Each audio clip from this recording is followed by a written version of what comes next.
It's Tom from Smarter, where we help you automate your data analysis.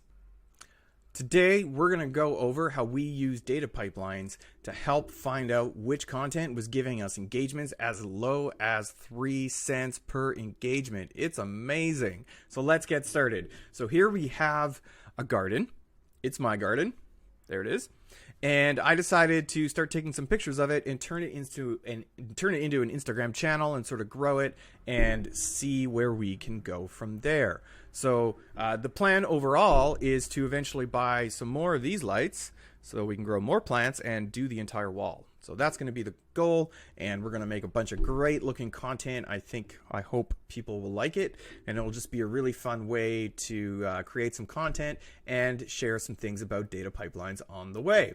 So how do we build this? So if you've used Google Data Studio before, you've probably been using either a connection directly to Google Analytics or a spreadsheet, or possibly a data connector such as Supermetrics or Power My Metrics.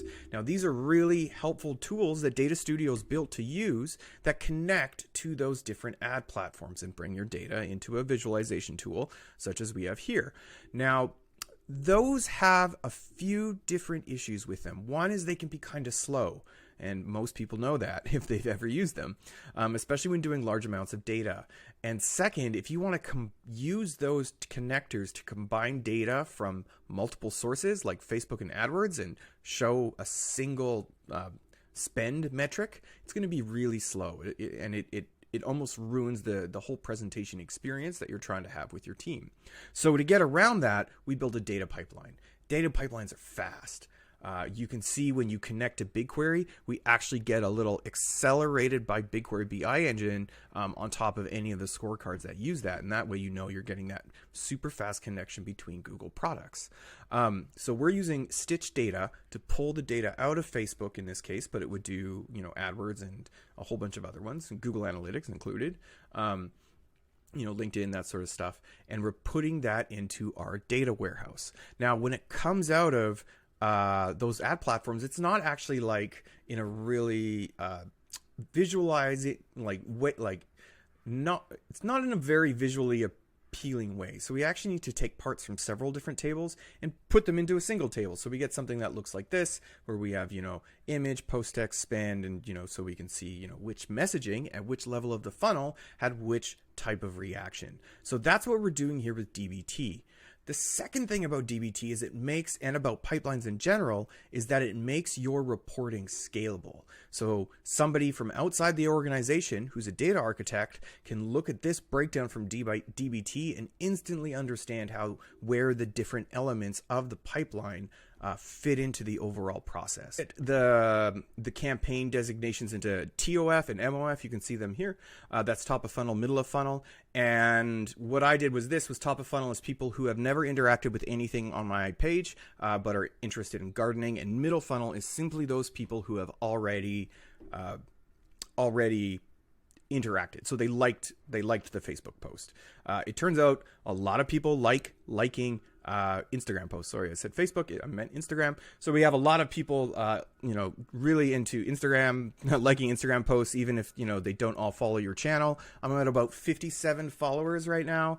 And I basically paid for those through authentic content posting and promoting that content. But what's interesting about this is that, I spent $10 to reach, I think it's about 1,000 people. So I have an approximate CPM of $10, but that's really powerful. Like, I don't know these people, and already I got those people who I first reached to interact with something else. Now, it's a little bit different for your company or your brand, depending on what it is and what the exact application of your product might be. In this case, it's like people who like plants the first time are probably going to be into plants the second time. It might be a little different if you're trying to sell like a CRM or something like that. But it's all about creating the good content, which is what we're trying to do. So here I'm able to easily, drill down by whether TOF or MOF. This is pretty cool, actually, because this is just This is just a custom SQL query I easily wrote in Data Studio. So Data Studio can be really useful for that. We can take a look at that here, and that's just like if there's TOF in the campaign name, it gives it that special tag. Now this is a super powerful tool for doing like roll-up reporting across any number of applications. So that's like really easy to do just off the cuff in Data Studio if it hadn't been done in BigQuery already. So we're able to drill down here by... Oh, one more thing that I had forgotten to talk about.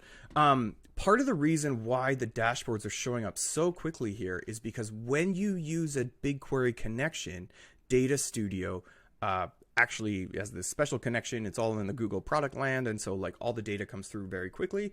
And so that's how we're able to get some of these really fast reactions, and you'll really notice that if you've ever tried using Data Studio or some of the other visualization tools and you're pulling like 2 or 3 years worth of data, it can take quite a while depending on what it is and depending on where the calculation is happening.